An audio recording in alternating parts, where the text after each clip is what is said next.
The window slid open with a sound that always seemed louder than it actually was. A soft scrape of wood against wood that, in the silence of midnight, echoed through my bones like a warning siren. I froze there, one leg dangling into Caleb's room, the other searching for the familiar foothold on the shingled roof below. 3 seconds passed. 5. The house held its breath with me. No lights flicked on. No footsteps marched down the hallway. Just the steady hum of the central air and the distant bark of a neighbor's dog. I let out the air trapped in my lungs and finished my descent, my sneakers landing on the sloped roof with a muffled thump that I prayed wouldn't carry. This was supposed to be easy.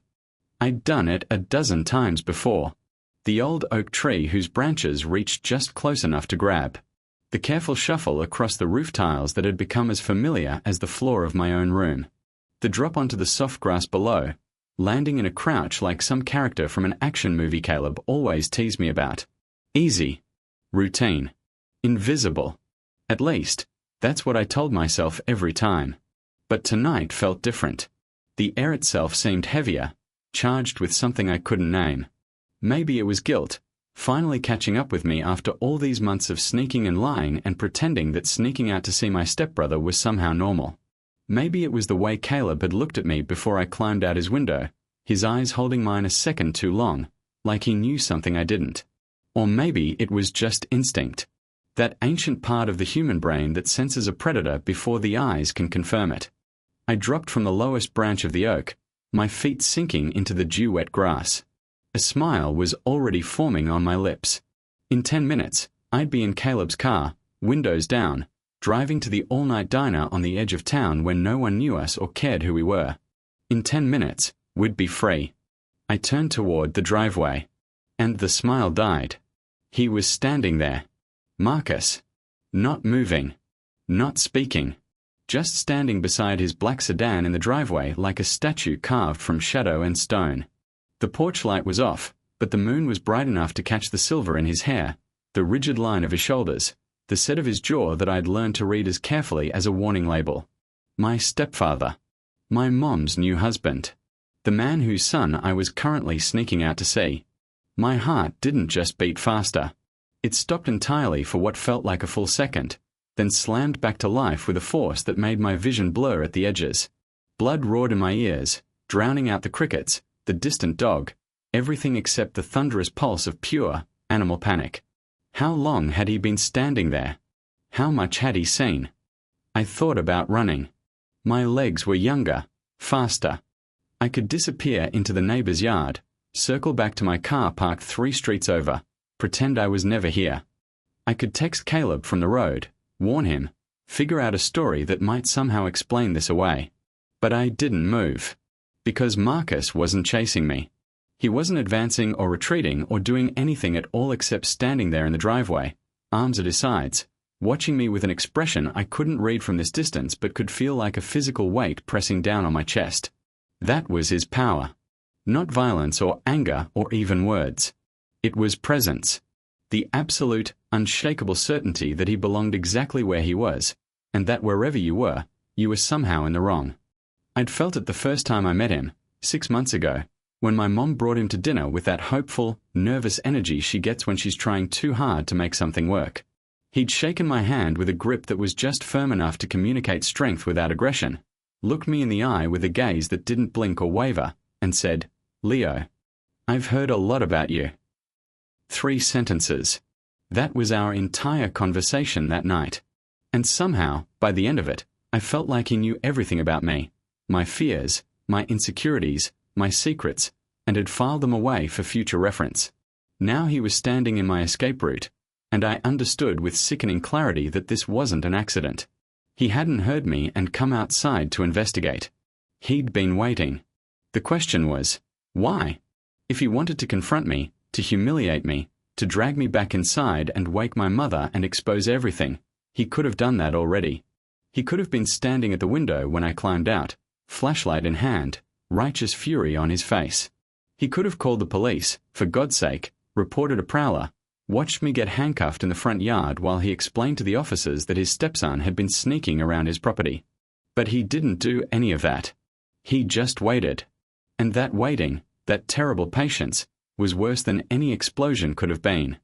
I thought about Caleb, still in his room upstairs, probably watching the window, wondering why he hadn't heard my signal yet.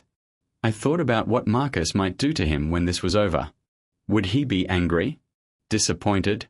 Would he sit Caleb down for one of those quiet conversations where he dismantled your choices piece by piece until you couldn't remember why you'd made them in the first place? The stakes crystallized in my mind with brutal clarity. If I ran, I abandoned Caleb to face his father alone. If I stayed, I might lose him anyway. My legs started moving before my brain finished the argument. Not toward the neighbor's yard, not back toward the oak tree, but forward. Across the grass. Toward the driveway. Toward Marcus. Each step felt like walking through water. The distance between us, maybe 40 feet, stretched into miles. I could see him more clearly now, the polo shirt he wore even at midnight, tucked into pressed khakis. The leather shoes that would leave the house at 7 every morning and return at 7 every night. The watch on his wrist that probably cost more than my car. He didn't acknowledge my approach. Didn't shift his weight or cross his arms or do any of the things normal people did when someone walked toward them. He just stood there, a monument to authority, and waited for me to arrive. I stopped about 10 feet away. Close enough to see his face, far enough to feel like I could breathe. Marcus. My voice came out steadier than I expected. Fear, I was learning, could sound a lot like calm if you practiced hard enough. He didn't respond. Just looked at me with those eyes that collected information the way other people collected stamps or coins. I tried again. I can explain. Nothing. The silence stretched between us, thick and suffocating. I became acutely aware of everything wrong with this picture. My wrinkled t-shirt, the grass stains on my jeans, the fact that I smelled like the inside of Caleb's bedroom, that intimate scent of his cologne and his laundry detergent that I'd been breathing in all night. Marcus saw all of it. I knew he did. He was cataloguing every detail, every piece of evidence, filing it away for whatever verdict he was slowly, silently reaching. The crickets had stopped singing. Even the distant dog had gone quiet. The whole world held its breath, waiting for this man to speak, to move, to do something that would break the terrible spell of this moment. And then, finally, he did. He reached into his pocket. My body tensed, every muscle coiling for fight or flight. What was in that pocket? Keys. A phone. Something worse. My mind supplied a dozen terrifying possibilities, each one more dramatic than the last, until his hand emerged holding nothing more threatening than a pack of gum. He pulled out a stick, unwrapped it slowly, deliberately, and put it in his mouth. Then he folded the wrapper with the same careful precision, tucked it back into the pack, and returned the pack to his pocket. All without looking away from me. All without saying a single word. The message was clear. You are not worth my interruption. You are not worth my words. You are not worth anything more than this casual dismissal while I stand here and wait for you to realize how small you are. And the worst part? It worked. I felt myself shrinking under that gaze, felt the confidence I'd built on the walk over crumbling into dust. I was 17 years old, standing in a stranger's driveway, caught doing something I shouldn't be doing by a man who held all the power and knew exactly how to use it. I should have said something. Defended myself. Defended Caleb. Explained that this wasn't what it looked like, that what we had was real, that love didn't care about last names or family trees or the convenience of social norms. But the words wouldn't come. Because deep down, I knew that whatever I said, Marcus had already won. Not because he was right, but because he was here. Because he was patient. Because he could stand in a driveway at midnight and wait forever while the rest of us scrambled to justify our existences. And in that moment, standing frozen in the grass with my heart hammering and my throat closed tight, I understood the real reason sneaking out of his bedroom window was never going to be easy tonight. It wasn't about the window. It wasn't about the roof or the tree or the risk of getting caught. It was about him. About Marcus. About the way he could stand in the dark and make you feel like you were the one who didn't belong in your own life. I looked past him, toward the street, toward freedom, toward the car that would take me to Caleb. Then I looked back at Marcus. And I waited for him to make the first move. The silence between us stretched into something almost physical. Marcus chewed his gum with the same patience he did everything else, and I stood there, trapped in his driveway, trapped in this moment, while my mind did what it always did when faced with unbearable tension. It went backward. Not as escape, exactly. More like survival. A way to remind myself why I was standing here, what I was fighting for, while this man tried to reduce me to nothing with his silence. 6 months ago, I didn't know Caleb existed. 6 months ago, my mom was just my mom, a woman who'd spent most of my life single, who'd raised me alone since my father walked out when I was 3, who'd built a career and a home and a life without anyone's help. She was the strongest person I knew, and I'd long ago accepted that it would always be just the two of us against the world. Then she met Marcus. I still don't know all the details. Some charity gala she'd been volunteered for through work. A conversation at the hors d'oeuvres table. A second date. A third.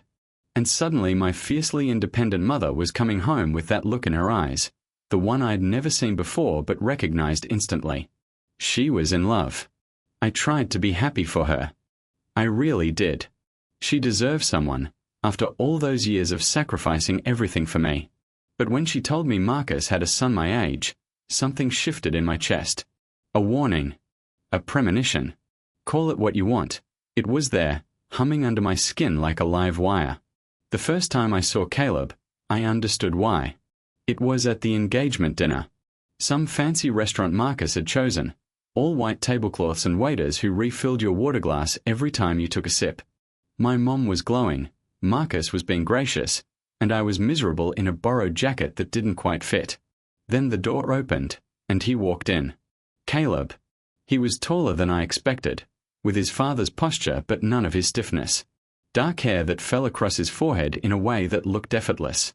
Eyes that found me across the room before anyone else, held for a beat too long, then slid away like nothing had happened.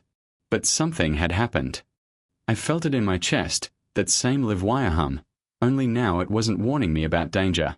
It was telling me something else entirely. Something I wasn't ready to hear. The dinner was torture. Polite conversation, forced smiles, my mom's hopeful glances bouncing between me and Marcus like she was willing a family into existence. Caleb sat across from me, close enough to touch, far enough to feel like he was on another continent. We didn't speak. Not once.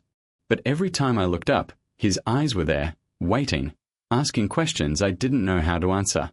After dinner, while the parents lingered over coffee, we ended up on the restaurant patio. Accidentally. Or maybe not. I still don't know who followed who. He offered me a cigarette. I didn't smoke, but I took it anyway, just to have something to do with my hands. So, he said, leaning against the railing with that easy grace I'd come to recognize as his shield. We are going to be brothers. The word hit me like a slap. Brothers. Is that what this was supposed to be? I guess so, I said, and my voice came out rougher than I intended. He looked at me then, really looked, and something shifted behind his eyes. Recognition, maybe. Or confirmation of something he'd suspected. You don't want that any more than I do, he said. It wasn't a question. I should have denied it. Should have played the part of the good son, the supportive stepchild, the one who would make this transition easy for everyone. Instead, I told the truth. No, I don't. He smiled. Not the polite smile he'd worn all dinner, but a real one, small and private, just for me. Good, he said. Me neither.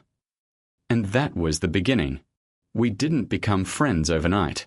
The first few weeks after the wedding were awkward, strained. Two strangers forced into proximity by circumstances beyond our control. We ate meals at the same table, watched TV in the same living room, existed in the same house without ever really seeing each other. But something was building underneath. A current. A pull. Every accidental brush of hands passing the salt. Every moment our eyes met across the room and held a second too long. Every conversation that started with something safe, school, music, the terrible reality TV shows my mom loved, and drifted into something deeper without either of us meaning it to. I learned things about him. Small things at first. He played guitar, but only when he thought no one was listening. He hated the way his father corrected his posture at dinner. He missed his mother, who'd left when he was 10, with a depth he tried very hard to hide. And he learned things about me. That I read the same books over and over because they felt like coming home. That I'd never had a real relationship, not because I didn't want one, but because I'd never met anyone who made me feel like it was worth the risk. That I was terrified of losing my mom to this new life, this new family, this new version of herself that didn't seem to need me anymore. We became each other's shelter without planning to, without admitting it, without even understanding what was happening until it was too late to stop. The night everything changed was ordinary in every way.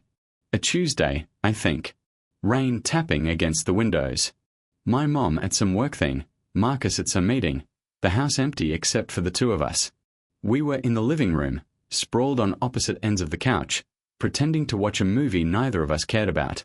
Some action thing with explosions and one-liners. I couldn't tell you the title now if my life depended on it. At some point, during a scene I wasn't watching, he spoke. "Do you ever think about running?" I turned to look at him. He was staring at the ceiling, his face soft in the dim light from the TV. Running where? Anywhere. Away from here. Away from all of this. He gestured vaguely at the room, the house, the life we'd been dropped into. Just disappearing. I thought about it. I'd thought about it a lot, actually, in the week since the wedding. Packing my car and driving until the gas ran out, finding some small town where no one knew my name or my situation or the complicated mess of feelings I couldn't sort through. Sometimes, I admitted. He turned his head, and suddenly we were looking at each other across the length of the couch, and the distance between us felt unbearable. "Why don't you?" he asked. "Because my mom would worry." He smiled, that private smile I'd come to crave. "That's a good reason." "What about you?" He was quiet for a long moment. The rain kept falling, the movie kept playing, and I kept watching his face, cataloguing every micro-expression, every flicker of emotion he tried to hide. "Because I don't want to run alone," he said finally. And then he reached across the couch and took my hand. I should have pulled away. Should have laughed it off, made a joke, pretended I didn't understand what he was offering. But his fingers were warm against mine, and his eyes were honest in a way I'd never seen from anyone, and the current that had been building between us for months finally crested and broke. I held on. We didn't talk about what it meant. Didn't label it or define it or try to fit it into any of the boxes the world had prepared for us. We just were. Two people who found each other in the middle of a situation neither of us wanted, building something real out of the rubble. The sneaking started almost immediately. Not because we wanted it to be secret, but because we knew, with the certainty of children who'd learned to read adults too early, that what we had wouldn't be accepted. Marcus would never understand. My mom would try, but her confusion would break something between us. The family they were trying to build couldn't survive the truth. So we hid. Stolen moments in the kitchen at 2 a.m. when everyone else was asleep. Text messages deleted as soon as they were read. The window in his bedroom that opened onto the roof and the tree and the path to freedom. That window. The one I'd climbed out of tonight, thinking this was just another secret rendezvous, just another night of pretending we were normal teenagers in love instead of something more complicated, something the world didn't have a name for. I looked back at Marcus, still standing in the driveway, still watching me with those patient, terrifying eyes. He didn't know about us. He couldn't. If he did, this silence would have been different. This waiting would have been a weapon instead of just a show of force. But he suspected something. He had to. Why else would he be standing here at midnight, waiting for me to emerge from his son's window? The question was, what was he going to do about it? And more importantly, what was I going to do about him? The memory of Caleb's hand in mine, warm and real and full of promise, flooded through me. I thought about his face when I'd left him tonight, that look I couldn't quite read, the way his fingers had lingered on my arm like he was trying to memorize the feeling. I thought about losing him. And suddenly, standing in that driveway with Marcus watching and the whole world holding its breath, I knew I couldn't let that happen. Whatever it cost. Whatever I had to say or do or become. I couldn't lose Caleb. Not to Marcus. Not to silence. Not to fear. The grass beneath my feet felt different now. Softer, almost treacherous, like the ground itself was trying to warn me back. But I kept moving, one step at a time, closing the distance between myself and the man who held all the cards I couldn't even see. Marcus didn't react to my approach, didn't shift his weight or adjust his stance or give any indication that he noticed me moving closer. His face remained a mask of calm indifference, and somehow that was worse than if he'd been screaming. Screaming meant emotion. Screaming meant I'd gotten under his skin. This empty patience, meant I hadn't even registered. I stopped when I reached the edge of the driveway, close enough to see the grey in his hair, the fine lines around his eyes, the slight dampness on his collar from the humid night air. Close enough to smell his cologne, expensive and understated, the same scent that now lingered in Caleb's room from their forced family dinners and awkward Sunday afternoons. "You've been waiting for me," I said. It wasn't a question, but I needed to hear him say it. Needed confirmation that this wasn't coincidence or bad timing or some cosmic joke. This was intentional. This was him. He chewed his gum slowly, deliberately, before answering. "I have." His voice was exactly what I expected. Low. Controlled. The kind of voice that didn't need to raise to be heard because you were already leaning forward, already listening, already desperate to catch every word. "How long?" I asked. "Long enough." The ambiguity was intentional. Everything with Marcus was intentional. He wasn't going to give me information, wasn't going to confirm how much he knew or how he'd found out or what he planned to do next. He was going to make me stand here and bleed for every scrap of understanding, and he was going to enjoy every second of it. I thought about Caleb again. Was he watching from his window? Had he seen me stop, seen his father appear, put the pieces together? Or was he still lying in bed, waiting for my signal, trusting me to keep our world from collapsing? The weight of that trust pressed down on my shoulders. "I'm not going to apologize," I said. Something flickered in Marcus's eyes. Not anger, that would have been too obvious. Something smaller. Curiosity, maybe. Or amusement. The reaction of a man watching a mouse grow bold enough to squeak. "I didn't ask you to." "No. You just stood here in the dark, waiting to intimidate me into feeling guilty." He almost smiled. Almost. The corner of his mouth twitched, then settled back into that neutral line. "Is it working?" "Yes. God, yes." But I couldn't say that. Couldn't give him the satisfaction of knowing how completely his silence had unraveled me. "Why are you here, Marcus?" "Really?" He considered the question like it deserved actual thought. Like we had all night. Like the world wasn't spinning towards some terrible conclusion with every passing second. "My son," he said finally. "I'm here because of my son." The words hit harder than I expected. My son. Not Caleb. Not his name, his personhood, his humanity. My son. Possession. Property. Something to be protected and controlled and kept safe from influences like me. I'm not a threat to him. "You're outside his bedroom window at midnight." Marcus's voice remained calm, almost conversational. "You're sneaking around my property like a criminal. You're lying to your mother, to me, to everyone who trusts you. And you expect me to believe you're not a threat." The accusations landed like stones, each one heavier than the last. Because he wasn't wrong. Not about the facts, anyway. I was outside Caleb's window. I was sneaking. I was lying. But he didn't know why. Didn't know that every lie was told to protect something beautiful, something real, something his narrow view of the world couldn't accommodate. "You don't understand," I said. "Then explain." The invitation hung in the air between us. Explain. As if I could sum up months of stolen moments and whispered confessions and the slow, terrifying realization of love in a few sentences. As if he would listen even if I tried. I opened my mouth. Closed it. Opened it again. And nothing came out. Because how do you explain to a man like Marcus that his son is the best thing that ever happened to you? That Caleb's laugh sounds like freedom and his touch feels like coming home and his eyes hold entire universes you want to spend the rest of your life exploring? That what you have isn't rebellion or lust or teenage confusion. It's love, pure and simple and devastating, the kind that changes people forever. You don't. Because he won't hear it. Because he's already decided what you are, and nothing you say will change that picture. Marcus watched my struggle with the same patience he did everything else. He was in no hurry. He had all night. He had the rest of his life, if it came to that. Power, I was learning, wasn't about moving fast. It was about making everyone else move around you. I'm going to ask you something, he said. And I want you to think carefully before you answer. I nodded, not trusting my voice. Are you in love with my son?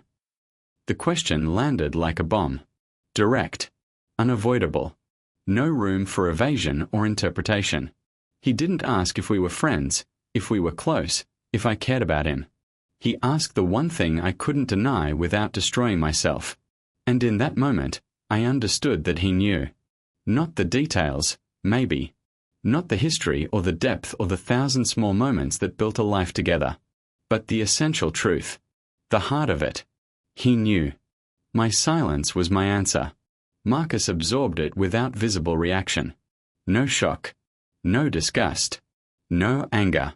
Just that same calm consideration, like I'd confirmed something he'd already concluded. Does my son feel the same way? The possessives were back. My son. My property. My world that you've entered without permission. I think you should ask him that. I'm asking you. I thought about lying. Protecting Caleb from this conversation, from whatever judgment his father was preparing to deliver.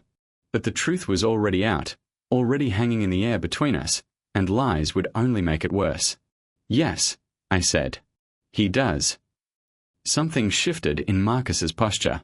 Barely noticeable, a slight straightening of the spine, a fractional tightening of the jaw. But I saw it.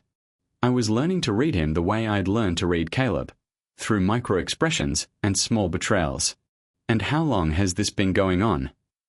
The question was careful, calculated. He wasn't asking for a timeline, he was asking for ammunition. How long had we been lying? How long had we been deceiving him, his wife, everyone who trusted us? Every answer I gave would be used against me, against Caleb, against everything we'd built. Long enough, I said, throwing his own words back at him. This time, the reaction was unmistakable. His eyes narrowed slightly, the first crack in that perfect composure. I'd surprised him, challenged him, stepped out of the role he'd assigned me and become something he couldn't predict. It was a small victory. Tiny, really, in the grand scheme of things. But it was mine. You think this is a game, he said. You think love is enough. That feelings matter more than family, more than stability, more than the life we are trying to build here. I think love is the only thing that matters. He laughed. Not a real laugh, nothing warm or genuine. A hollow sound, more air than amusement, designed to diminish. You're 17 years old. You don't know what matters. Maybe not. But I know what I feel.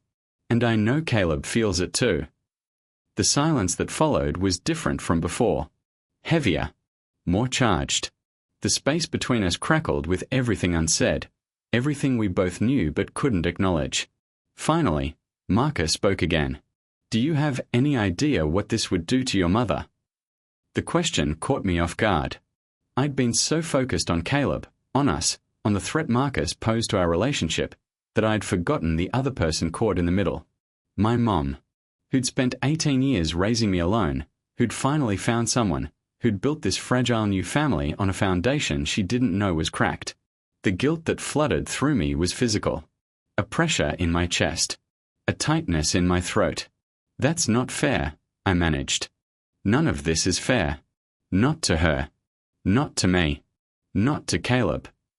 He stepped forward for the first time, closing the distance between us until we were barely 3 feet apart. You think you're the victim here. The star-crossed lover, fighting against the world. But you're not. You're the one who climbed through that window. You're the one who snuck into my house, into my son's room, into our lives. You did this. And now you have to face the consequences. His words hit like blows, each one landing with precision. Because he was right. I had climbed through that window. I had chosen this, pursued this, refused to let go even when I knew the risks.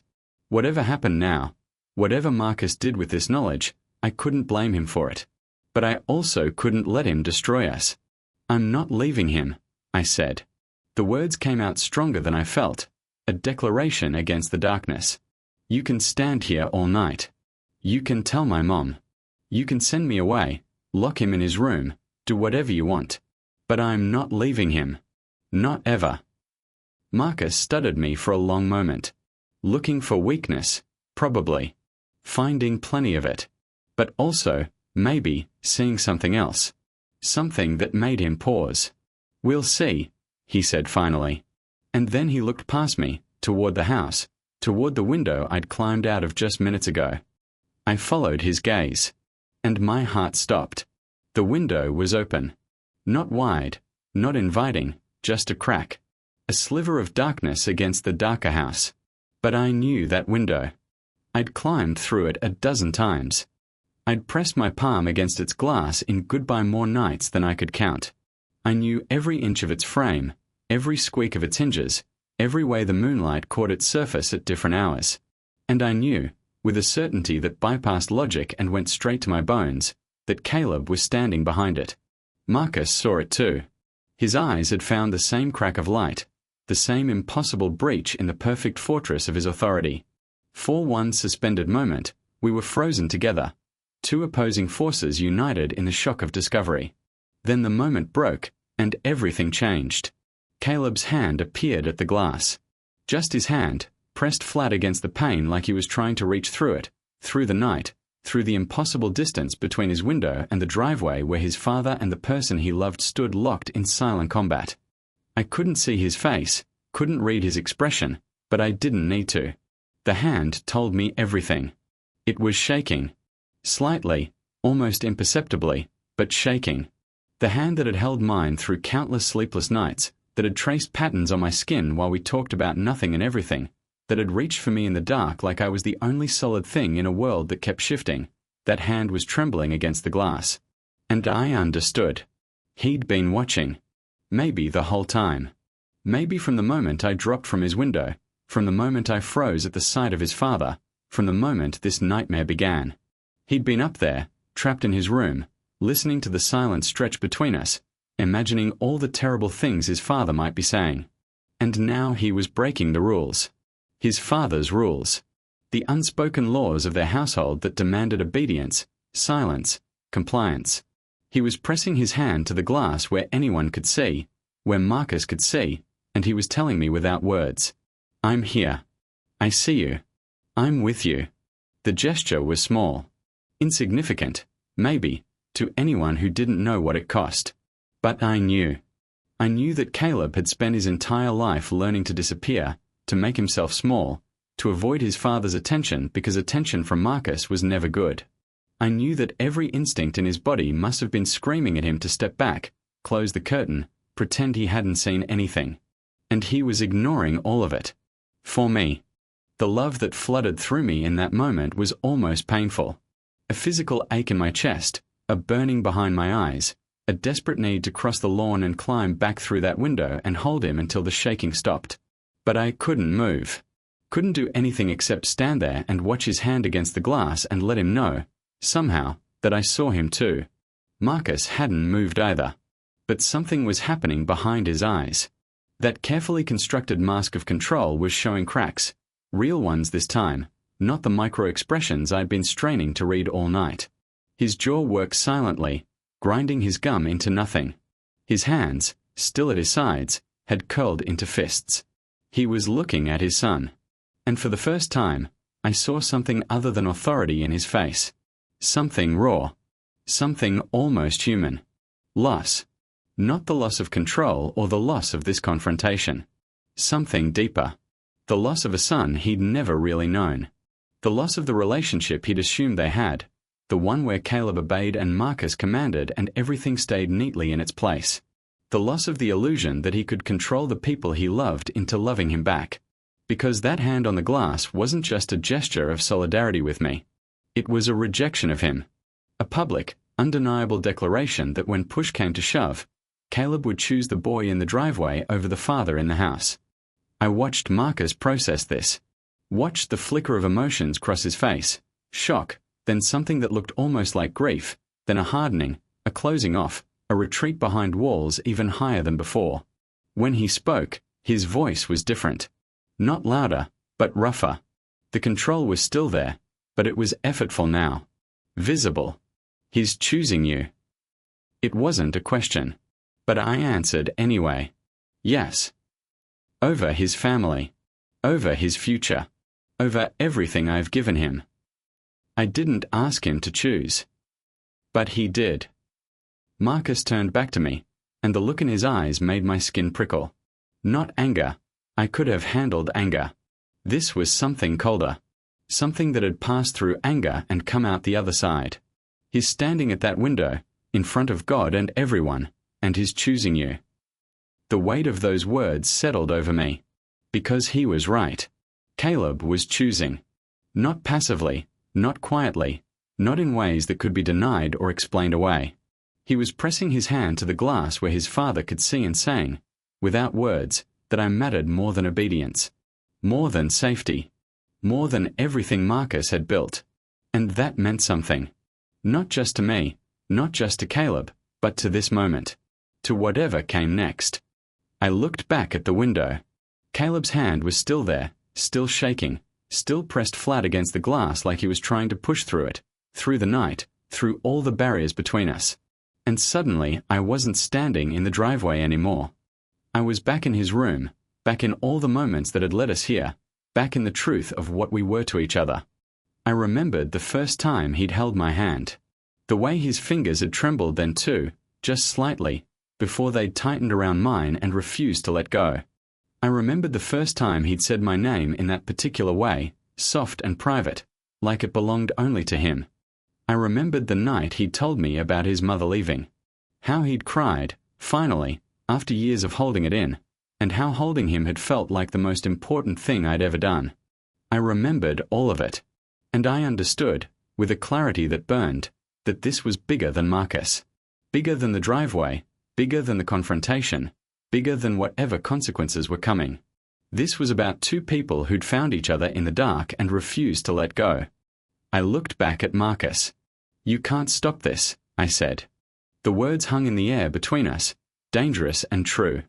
I watched him process them, watched the war behind his eyes between the authority he'd spent a lifetime building and the reality he was facing for the first time. Watch me, he said. But his voice cracked on the second word. Just slightly. Just enough for me to hear. And in that crack, I heard everything he wouldn't say. The fear of losing his son. The confusion of a man who'd done everything right, by his own measure, and was still being rejected. The helplessness of someone who'd built his entire identity on control and was watching it crumble in real time. He wasn't just my enemy anymore. He was a father, terrified and human and completely out of his depth. It didn't excuse what he'd done. Didn't excuse the silent intimidation, the psychological warfare, the years of pressure he'd put on Caleb to be someone he wasn't. But it explained it. And in that explanation, I found something I hadn't expected. Pity. Not forgiveness. I wasn't there yet. Not understanding, exactly. But pity. For the man who'd raised a son he never really knew. For the father who was learning, in the worst possible way, that love couldn't be controlled. I looked back at the window one more time. Caleb's hand was still there. Still reaching. Still choosing. And I made my decision. I turned away from the window. Not forever. Not as rejection. Just long enough to face Marcus one last time, to give him what I'd been withholding all night. My full attention, my complete presence, my willingness to be seen. He was still watching me, but something had shifted in his posture. The rigid authority was still there, but underneath it, I could see exhaustion. The kind that comes from fighting a battle you didn't choose against an enemy you never expected. I'm not your enemy, I said. He blinked. Once. Twice. The first real surprise he'd shown all night. You've been treating me like one since the moment we met, I continued. Maybe before. Maybe from the moment you realized your son had a life you couldn't control. But I'm not here to take anything from you. I'm not here to destroy your family or turn Caleb against you or any of the other things you've been telling yourself in the dark. Then what are you here for? His voice was quieter now. Less performance, more person. I'm here because I love him. The words felt different saying them out loud. Not to Caleb, not in the safety of his room, but here, in the open, under the moon, with everything at stake. They felt real in a way they never had before. Solid. Permanent. Marcus was quiet for a long moment. Processing. Fighting his own instincts, probably, which were telling him to push back, to reassert control, to win. I don't understand this, he said finally. I don't understand you. I don't understand him. I don't understand any of it. You don't have to. He looked at me sharply, ready to argue. But I held up my hand, the same gesture Caleb was making at the window, I realized, and he stopped. You don't have to understand, I repeated. You just have to accept that it's real. That we are real. That whatever you do tonight, whatever consequences you try to impose, that's not going to change. And if I can't accept it? The question hung between us, heavy with possibility. I thought about all the ways this could go wrong. All the ways Marcus could make our lives miserable. All the reasons I should be afraid of this man and what he could do. But I wasn't afraid anymore. Then you'll lose him, I said. Not to me. You'll lose him because you chose control over connection. Because you made him choose between being who he is and being who you want him to be. And he'll make the same choice he's making tonight, the same choice he'll keep making every time you force it. He'll choose himself. He'll choose love. And you'll be standing alone in your driveway wondering what happened. The words were harsh. I knew they were harsh. But they were also true, and somewhere underneath all that armor, I think Marcus knew it too. He looked away from me. Looked at the house. At the window where his son's hand was still pressed against the glass, still reaching, still choosing. I don't know how to be different, he said. The admission was so quiet I almost missed it. So quiet it might have been meant for himself, not for me. But I heard it, and in that moment, I understood something I hadn't before. Marcus wasn't just a villain. He was a man who'd been raised the same way he was raising Caleb, with rules instead of warmth, with expectations instead of acceptance, with control instead of love. He was repeating a pattern he'd never learned to break. And somewhere, buried under all that armor, was a person who didn't know how to be anything else. That's okay, I said. You can learn. He looked at me then, really looked, and I saw something I never expected to see in his eyes. Hope. Small and fragile and probably terrifying to someone like him. But hope. I should go, I said. Not because you're sending me away. Because I'm choosing to. Because Caleb and I deserve better than sneaking around in the dark. And because you deserve time to figure out what you actually want. I turned toward the street, toward my car, toward the freedom I'd been seeking all night. But before I took more than a few steps, I stopped and looked back. Tell him I'll call tomorrow. If you don't block my number. I won't, Marcus said. And I believed him. I walked to my car. Each step felt lighter than the last, the weight of the night lifting with every footfall. When I reached the driver's side door, I looked back one more time. Marcus was still standing in the driveway, but his head was tilted up now, toward the window, toward his son. I couldn't hear what he was saying, if he was saying anything at all, but I saw Caleb's hand lower from the glass, saw the window open a little wider, saw the faint outline of two figures, father and son, beginning a conversation that should have happened years ago. I got in my car and started the engine. The sound was loud in the quiet neighborhood, but I didn't care anymore about being heard. Didn't care about being caught. The only thing that mattered was what I was driving toward, not what I was leaving behind. As I pulled away from the curb, I checked my rearview mirror one last time. The house receded into darkness, but I could still see the window. Caleb's window. And there, just visible against the glass, was his hand. Not pressed in desperation this time. Waving. Small. Gentle. Full of promise. I raised my own hand from the steering wheel, just for a moment, letting him know I'd seen. Letting him know I'd be back. letting him know that whatever happened next, we'd face it together. The road stretched out before me, empty and dark and full of possibility. I thought about my mom, sleeping in the house I'd just left, unaware of everything that had happened tonight. I'd tell her tomorrow. Not everything. Some things needed time, but enough. Enough to start building a new kind of relationship, one without secrets, one where she knew who I really was. I thought about Marcus, standing in his driveway, beginning the long work of becoming someone different. It wouldn't be easy. It might not even be possible. But he'd taken the first step, and that was more than I'd expected. And I thought about Caleb. His hand on the glass. His courage in the face of everything he'd been taught to fear. His love, steady and real and worth every moment of risk. We hadn't won. Not really. There was still so much to figure out, so many conversations to have, so many wounds to heal. But we'd survived. We'd stood our ground. We'd chosen each other in the light instead of hiding in the dark. That was enough for tonight. The diner on the edge of town glowed in the distance, its neon sign cutting through the darkness like a beacon. I'd get there in a few minutes. I'd order coffee and sit in a booth and wait for my phone to buzz with Caleb's name. And when it did, I'd answer. I'd tell him I loved him. I'd tell him I'd see him soon. No more sneaking. No more hiding. No more windows climbed in the dark. Just us. Just love. Just the long, complicated, beautiful work of building something real. I smiled as I drove toward the light.